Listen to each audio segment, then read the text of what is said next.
this was the worst advice you could give anybody ever. This is making me angry.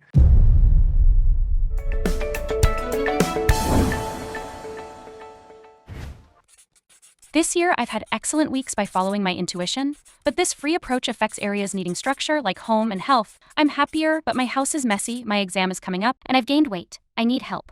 How do I balance inspiration and flexibility with structure? Well, let me back up and tell you a story. I was at a conference and it was a little bit like sort of on the edge of what I do and the woo-woo. I would say I was the most practical, blue collar, down to earth trainer that was there. And a lot of the other trainers were like crystals and like, I don't know. I just think people like that always tend to sway like this, like, oh yeah, I don't know why. So one of the trainings was operate only from intuition.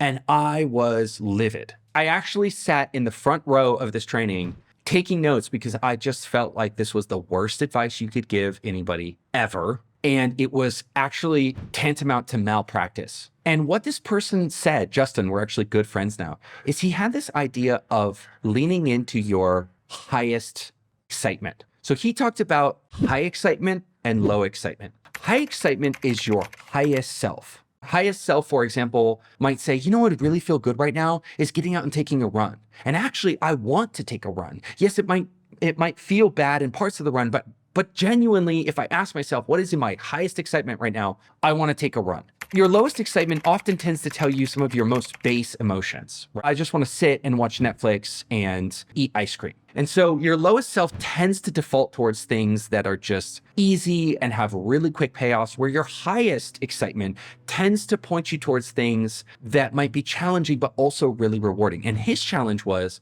hey, for 48 hours, I would like you to do nothing except what's in your highest excitement. And so, I'm sitting there fuming, so angry. And I say, you know what? Because I'm so pissed off and I can tell I'm even angrier than I should be. This is tapping into something that's bigger. It's not about him. It's about me. This is making me angry. And so I've learned to listen to that. And so I said, you know what? I'm going to take this fool's test. I'm going to, just for 48 hours, only ask myself what's in my highest excitement and only do for 48 hours what's in my highest excitement.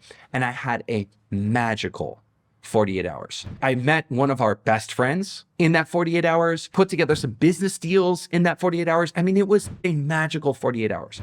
And this is when I finally got tuned into what I call the key balance in productivity. The truth is that if you saw yourself on a high wire with one of those big poles where you're like balancing and you're walking over the high wire and you're trying to keep your equilibrium, on one side of that high wire is intuition. And not just any intuition, your highest excitement, not your lowest excitement, your highest excitement. And on the other side of that is structure, discipline, and order, sort of predictability. And so before I listened to this, everything I taught in Lifehack was, this is the right thing.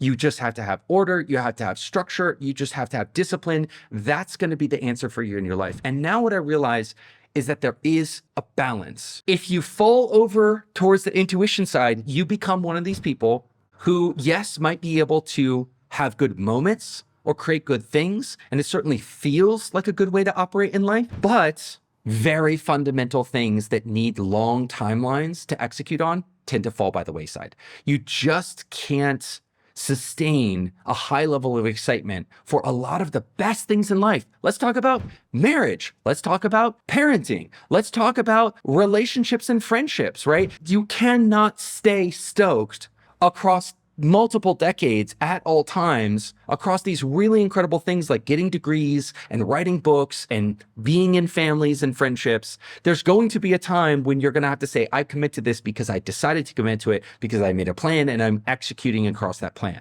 By the same token, if you become one of these people who just makes a plan and then puts the horse blinders on and isn't listening to your intuition or higher self, then all of these great opportunities could be happening around you. And your higher power, sorry to get too woo-woo, maybe call it your own deep intuition in your brain, is trying to tell you, actually, Emily, there's a better way. There's an easier way. There's a better opportunity, but you're not looking because you've got the horse blinders on because you said, this is This is it. This is what I'm doing. And so what I've come to believe, Emily, is that this is like walking the high wire. And just like walking a high wire, it can sort of look awkward at times. There's like a lot of these micro adjustments where you sort of say, am I too far one side? Am I too far on the other side? So big recap. What you're saying here, you have noticed that when you operate from intuition, you are coming from a much brighter, lighter, happier place. When you do apply yourself to something, you're actually much more energetic and it costs you less energy to do it. You're seeing opportunities that you weren't seeing before, and you're getting a little bit of these synchronicities is the word. These synchronicities where it's like, I can't believe that happened. I'm not here to say that that's not a good thing. I want you to keep that in your life. I want you to use that as a critical tool, but also know that don't fall over onto that side and lose the part of you that needs to stay anchored to, hey, I created a plan. I still feel connected to this plan. And this is what the life map does so well.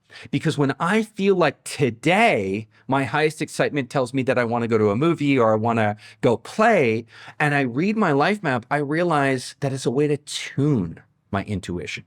Because your intuition has a bias. Your intuition has a recency bias. Your highest self is always going to sort of be biased towards what feels good for me today, what's an opportunity for me today.